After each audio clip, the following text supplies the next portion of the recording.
Ladies and gentlemen, I recently thought that it would be a great idea to do a tier list. And who's better to do a tier list than with fellow YouTuber BuffBreakers? So I sat down with BuffBreakers and we talked about all the Bills QBs since 2000. And by all, I mean every single goddamn one. Now, before I get to the main content though, make sure to hit that like button and subscribe. You guys subscribing makes interviews and talks and Zoom meetings like this happen. So make sure to hit that like button and subscribe. And now on to the main content. I got BuffBreakers on. How are you doing today, BuffBreakers? Michael? Great. Yep. Good. I'm glad to be here. Thanks for inviting me. Yep, no problem. So today we are gonna rank some of the worst, some of the best QBs that the Bills have had since 2000. Now, let me tell you, there are some scrubs in here, some really bad players. I had to dig up some of the bio for some of these guys. But anyways, let's kick things off now with Trent Edwards. Oh my God. Do you remember this guy? Do you remember? Trent Edwards. Yeah, I do. Yeah. I had a little connection with him because, interestingly enough, the offensive coordinator for the Bills used to live in my neighborhood, and he was the offensive coordinator when Trent Edwards was here, when he was drafted, and when he was here, and when J.P. Lossman was here.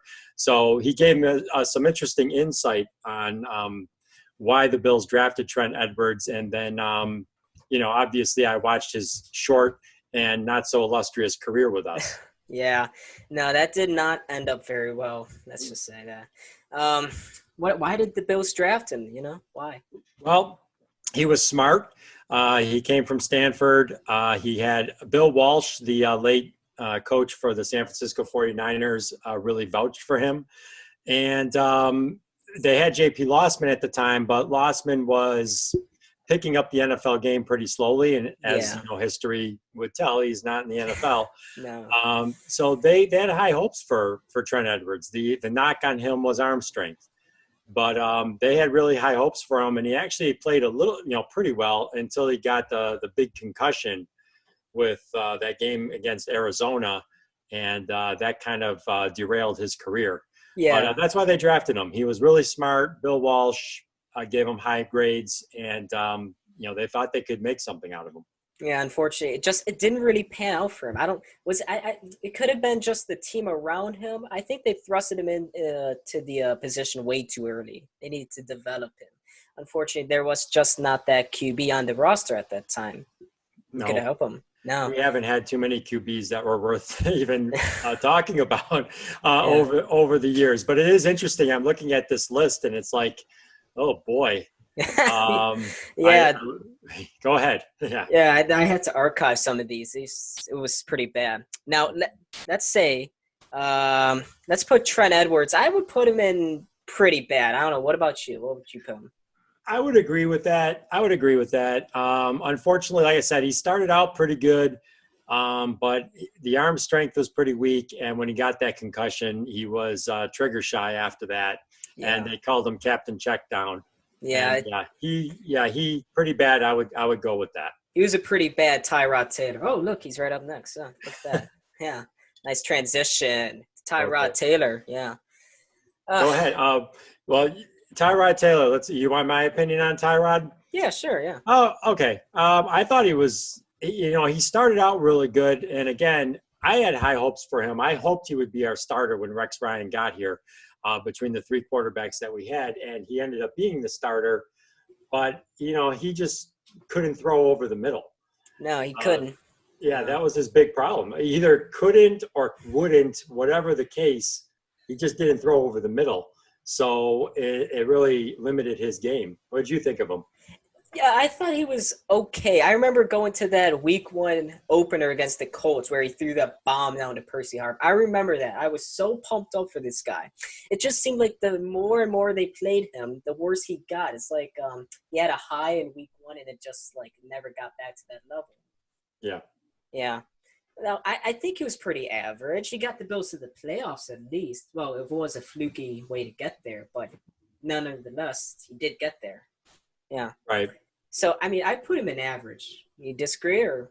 No, I would agree with that because I think his ceiling as a starting quarterback is 9-7. Okay, next up, we got Kyle Orton from 2014. Remember this guy?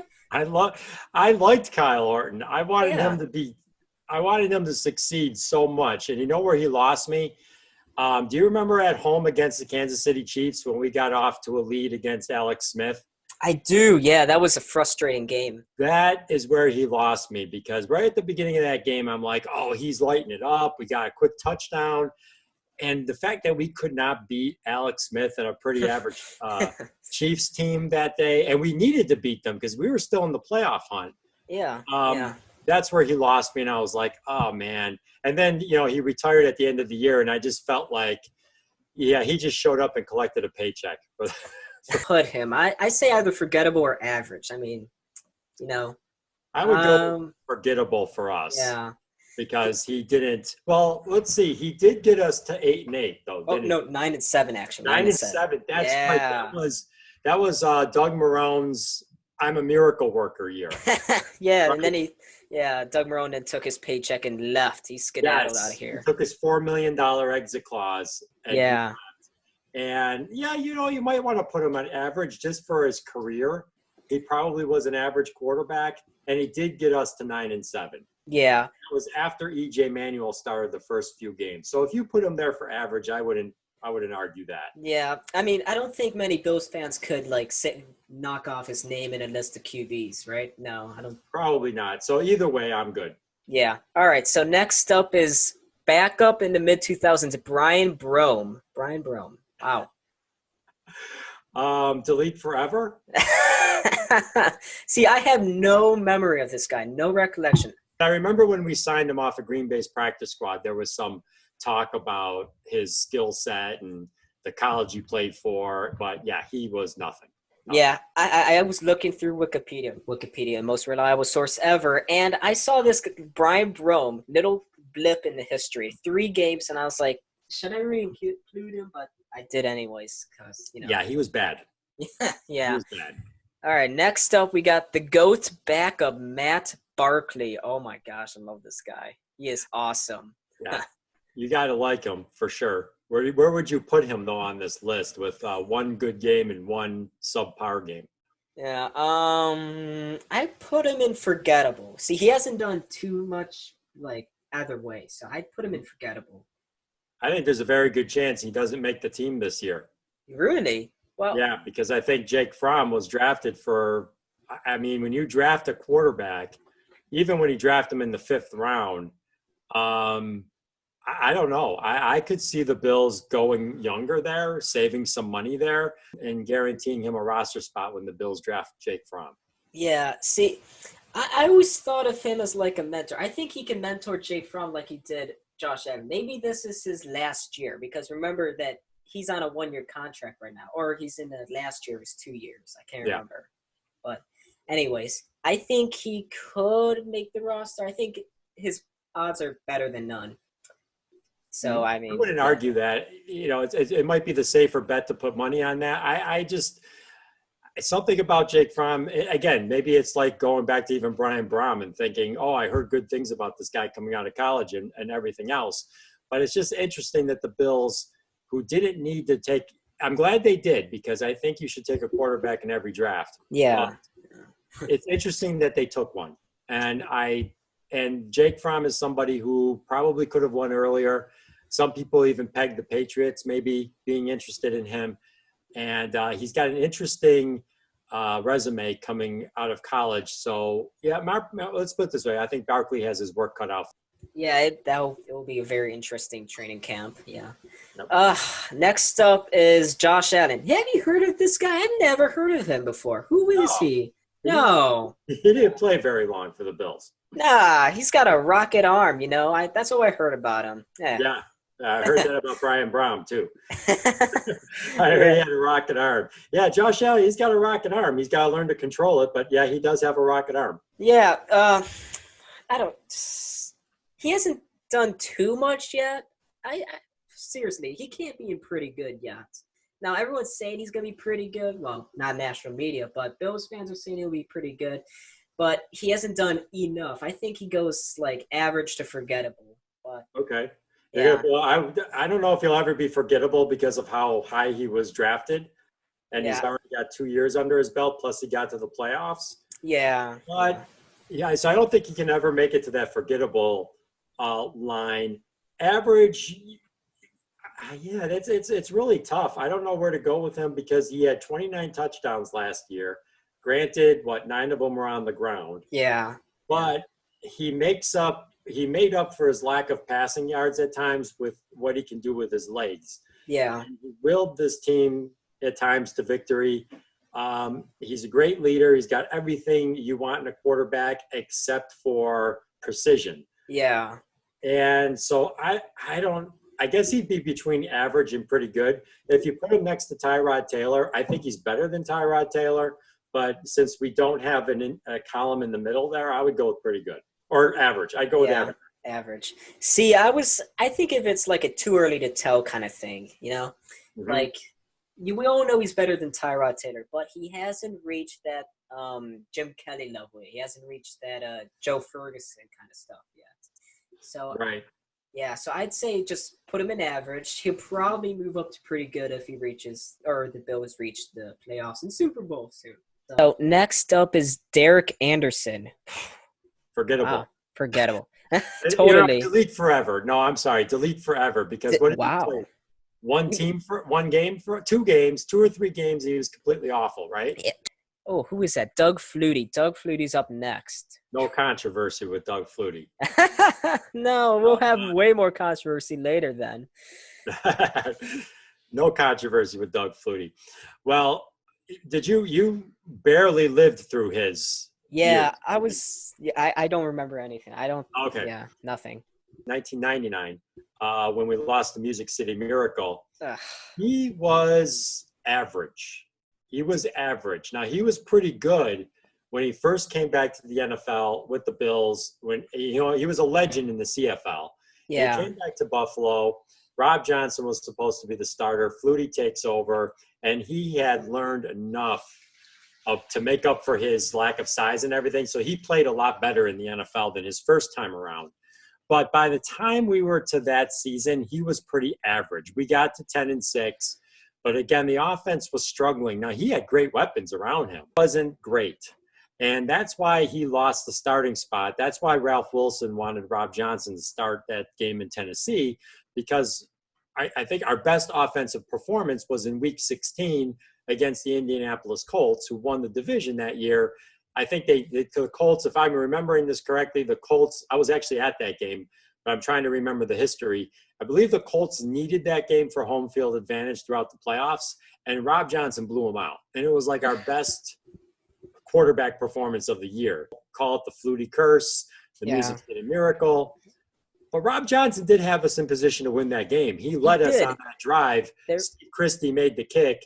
The game was won. It should have been won. ugh, And you don't, don't know because I think we would have went to the Colts the very next week. Well, Rob Johnson just blew out the Colts. That yeah, never happens, right? You never bench a guy to say we don't want you to get hurt for the playoffs, and then the backup comes in and outplays you for a game, and then you start the backup in the playoffs. That never happens. no, So, that's like playoff suicide right there. well, it's bad karma. Yeah, So that, but if you got to rank Flutie, I got to say he's average because by the time he was done in Buffalo, he was pretty average. Uh, yeah. But next up, we got Jeff Toole. Jeff Toole, two-time. Let's go 2013. Him and Thad Lewis. I remember that. It was such an awful year. uh-huh. Yeah, well, there's been a lot of those awful years. Yeah. Yeah, Jeff, my son's standing next to me, and he said you need to delete him forever. oh, yeah, I was That's thinking what he about said. it. Delete Yeah. him forever. He was great in the preseason, like Peterman. Peterman. Oh, actually Jeff Toole was probably better than Peterman because Jeff Toole didn't throw like 18 interceptions a game. No, from what I remember from Jeff Toole is that the defense was pretty bad that year, and he couldn't really help out right the ship. Now, I do remember Jeff Toole playing a couple games, sucking, then never seeing him again. Never, ever. Yeah. It was always him. It was like him one game, then lose the next game. Him the other game. It was so weird. Right. I would See, go delete forever. I really would. Yeah, unless you want to put him at pretty bad. I will put him at pretty bad. I don't think delete forever Okay. is, I don't think he was that bad. I think like Derek Anderson and Brian Burrow were worse, but he's pretty bad. You do have Peterman on the list. I do see that he's on the list. Oh yeah, I'm saving the best for last. All right, saving the GOAT for last. The GOAT. Yep, the GOAT, Peter me. Yeah. All right, next up, Ryan Fitzmagic. Ooh, we got some controversy here. Where do we put him? Forgettable, average, pretty bad? Beat the Patriots. Yeah, he did. Oh, he beat the Patriots. That's like the one bullet point that everyone remembers. He beat the Patriots. A huge comeback. Well, let's look at his entire career. He's a guy who puts up big numbers and gets his teams nowhere. Yeah. He always makes the key mistake. He did it against the Bills last year. Yes, remember he marched down the field. They were up, I forgot, 14-9. It was in Buffalo. And he throws a pick on like the 1 yard line to Troy Day. Yeah, he threw at the best corner, one of the best corners in the league. Yeah, why? I mean, and the thing was I was at that game with my son, and it was. I mean, I couldn't believe it. Like I was thinking to myself, did I actually pay to come see because I thought the Bills were going to blow out the Dolphins, and then it was everybody did. But I mean, Fitzpatrick. He can lead a team, but he will always seem to make that key mistake. So I think average, though, just because he's a guy that can put up big numbers. Yeah. All right. So next up, Alex Van Pelt. He's currently that's from my generation. Yeah, I see. I have no idea. Alex Van Pelt. Okay, where do you want to put Alex Van Pelt? Now, I know he was one of Jim Kelly's best friends. Yeah, and isn't he like a coordinator for the Packers? I think he's Packers or Browns. I can't remember, but he was with us, and then he was with the Packers for a while. I don't know if he's there anymore, but as far as where would he fit in? He had some good games when he had to fill in Buffalo, but he was a backup. Yeah, Matt Barkley. He's a career backup. Yeah. Yeah, Matt Barkley level, I would say. So probably forgettable. There's nothing to hate about him, There's just the only reason why he wouldn't be forgettable is because old guys like me will remember him being our backup for a while. Actually, J.P. Losman. Let's see. Mm-hmm. J.P. Losman. Ooh, he was pretty bad. A rocket arm, mobile. What do I want to say about J.P. Losman? He was. See, some people who are Josh Allen critics will tell you that Josh Allen is a bigger version of J.P. Losman, and I hope that's not going to be the case. J.P. Losman, I guess, then would be a smaller version of Josh Allen, but from what I've heard, he didn't pick up the pro game. He might not have been that great on the grease board, as they say. Mm-hmm. So I would say pretty bad. Next up, we got Drew Bledsoe. Drew Bledsoe was one of those guys that people didn't know if he should be in the Hall of Fame because of his passing yards. I mean, he came into Buffalo. He was going to be our savior. He played very well for us. He was almost like Ryan Fitzpatrick. He would start years hot, put up huge numbers, and then he would end years flat. Yeah, and he did the same thing in Dallas. Mm-hmm. For some reason, couldn't carry it over a 16-game season. He could put up, 2,000 yards in the first 7 weeks of the year, and then end the year, putting up stinkers. And of course, what he's probably most remembered for is the big fumble, week 16 against Pittsburgh Steelers backups, late in the game, fumbled the ball, and we ended up losing to Pittsburgh's backups. But but he did put up big numbers throughout his entire career, but definitely not a Hall of Famer. No, I think he's way too inconsistent to ever be like truly an elite quarterback. Right. Now he was okay with the Patriots, he was okay with the Bills, but he was never that franchise QB that every single team wants. He was never that franchise QB, and he never really lived up to his potential here in Buffalo. Well, he lost his job to a fat out of shape 6th-round pick named Tom Brady. Yeah. I mean, come on, if you lose your job to a 6th-round pick, I mean, You the New should York. you should be ashamed of yourself. See, I put him at average Yeah. because average seems respectable. Respectable average. There's nothing bad about him. He didn't do too bad. For a guy Right. who's got nearly Hall of Fame stats, at least in passing yards, he's got average. Yeah, he's pretty average. All right, so next up is Kelly Holcomb. Wow. He's delete forever. Yeah, you have to. He's the 6-3 game, right? The 6-3 against Cleveland Browns. Isn't that him? I think so. That's He's him. forever. I'm just I don't even want to hear his name again. I'm just gonna, let's just worst. That's got to be maybe one of the worst games in NFL history. The Bills losing at home 6-3 to the Cleveland Browns. Next up, so we got Jeff Toole, and now we have his counterpart, Thad Lewis. Now, do you remember that Patriots game? He was awesome in that game. Yeah. I loved him. And it just, what is it with the Bills and the Patriots? We do so well. No points. 0 points. It's I like Thad. Thad wasn't as good as Tyrod Taylor. No, of course not. No. He's got to be – my son Tyler's saying forgettable. Yeah, I agree. I agree with your son. Forgettable seems pretty I don't think we're going to get a pretty good quarterback here. I don't think so. Look at the crop we have left. We have E.J. Manuel. We got, I don't know, who is that? Rob Johnson. Ooh, our favorite. And then Nathan Peterman. Yeah. I don't think any of these three are going to be pretty good. It's before we're talking about since Jim Kelly there. Yeah. So EJ Manuel, you know what? You could almost, even though he was a Bills 1st-round pick, so you can't put him in forgettable. No, he almost is because I seriously, other than beating Carolina in his first game. Yeah, that comeback. Which was a little fluky. Because I thought, didn't we get away with like a big time interference or something? There was something weird in there, but he won. No, he was the first rookie quarterback, I think, in history to start his career with 2 fourth-quarter comebacks. Mm-hmm. And I can't even remember who we beat in the second week. No, I don't think anybody can. I think everybody drowned themselves in licorice so much liquor that we all forgot about E.J. Manuel. We just drowned our sorrows in liquor to forget about him. We forgot everything about him.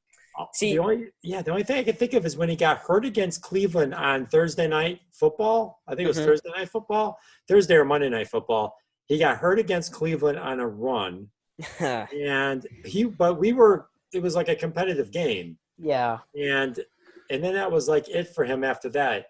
Like I said, because he was a 1st-round pick, I don't think he can be forgettable, but he's close. See, I say he's pretty bad because one of the biggest memories I have from back then was the London game. Do you remember that, where he against Jacksonville? It was we put up 31 points, yet he still looked awful. It was because both defenses were so bad. Yeah. That was the ref. That was another ref game though. Yeah, that was ref ball. Yeah, that was BS. That was another one. Okay. Yeah, maybe put him in pretty bad then. That's a good place to put him. Now Rob Johnson, we talked about him earlier. I think he was. I think he's forgettable, to be honest. To be quite honest. Yeah, the thing with Rob Johnson is he's another one. He's what do I want to say? I wish that Josh Allen had his accuracy because he was a pretty good passer.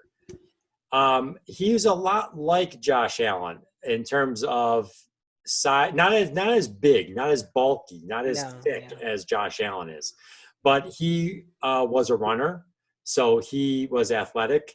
He put up a few 300-yard games, but he was a statue in the pocket and another one that wasn't very good on the grease board. So I think what Josh Allen has over Rob Johnson is he's better on the grease board and he's thicker and he's a better leader. Honestly, whenever Rob Johnson played, our offensive line looked like garbage. Yeah. And whenever Doug Flutie played behind the exact same line, the offensive line looked good. And I think a part of that was just the leadership of the guy in the pocket. Yeah, and it was in the huddle. I just don't think Rob Johnson ever had it. And he actually became a laughingstock in the NFL. No, yeah. not really. Yeah, so let's put him in pretty bad. Yeah. Because everyone will hate us if we don't. Yeah, but you're already going to get some heat for having Josh Allen an average because people love him, right? Yeah, they're going to stare at this right here, right at Josh Allen, and be like, are you kidding me? He's not pretty good. 10-6 playoffs, 29 touchdowns, and he's got the same amount of touchdowns as Saquon Barkley in his first 2 years. Yeah. I won't argue with that. So everybody in the comments, if you are upset and you want to say, I think it could go either way right now. Yeah. So don't hate on us. We are just putting this objectively, and maybe in a year after he lights us up and proves us wrong, we'll put him in pretty good. It's not that we hate him. It's just that it's too early to tell. All right, so I saved the best for last. As I said before, we got Nathan Peterman. Oh, Nathan Peterman. Yes, I can't wait for the comment section to light up over this guy. Well, you got to put him at pretty good. Oh, yeah, no, right there. Woohoo! Pretty good at throwing interceptions. Yeah, he was pretty good for the other team. I don't think so for the Bills. Look, that San Diego start was ridiculous. I mean, Sean McDermott has been an excellent coach, but nobody's perfect. People make mistakes. Even Belichick makes mistakes. That was one of his biggest. That was his biggest. I'd say is his biggest mistake. Yeah, I would agree. I don't know. They got enamored with him too, putting him in the start. I mean, as soon as Tyrod Taylor got back into that game, you saw the difference. Yeah. I don't know what they were seeing in practice. I don't know what they were seeing, but ever since then, they've been smarter. That was a bad move, but he's gone. They finally saw the light and cut him. He's never going to be a starter in this league. It's on YouTube forever now that I said that. So if he ever shows up in 5 years and suddenly he's leading a team to the Super Bowl. And he beats the Bills. He beats the Bills in the Super Bowl. Yeah. Yeah. I'm all decked out in my Bills because I knew we were talking about the Bills. So, it's my team. Yeah. But he's pretty good, by the way, as a joke. So I don't know why anybody would have started the video at the end, but if you did, pretty good. That was just a joke there because he's pretty much, he can't be delete forever or forgettable though. He is that bad that everyone remembers him. He was that bad. Yeah, I actually delete forever would be where you'd want to put him because you want to get the memory out of your head. Thanks for having me. Yeah, this was a lot of fun. If you're wondering where I came from, I'll just plug myself a little bit. We're BuffBreakers, so go to BuffBreakers. We break cards, right?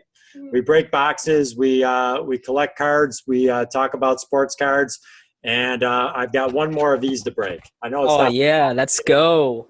I got one more of these to break. Actually, I got several of these, but I'm doing breaks for that. This is my box. So I've got several, I got this to open. I got some cello packs coming in to open on my channel. I don't know if you caught our break last Saturday. I'm trying to remember. I don't think so. I caught it later. Okay. Now, unfortunately, the video stream is choppy on that one. So if you guys go to watch it, but if you're into sports cards, you're into basketball cards, 1 mega box, I pulled out a silver Zion, a jaw parallel, a reactive blue parallel. I pulled out 3 RJ Barretts. I pulled out a LeBron. This box was insane. I mean, this box, I pulled out close to about $1,000 worth of cards out of that one box. Yeah. And unfortunately, I had to mail them out to other people.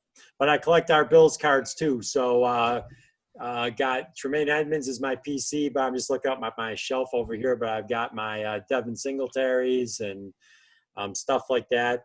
So our Bills are our PC, and then any big name NBA player. So come check us out. Yep, go check them out after this video.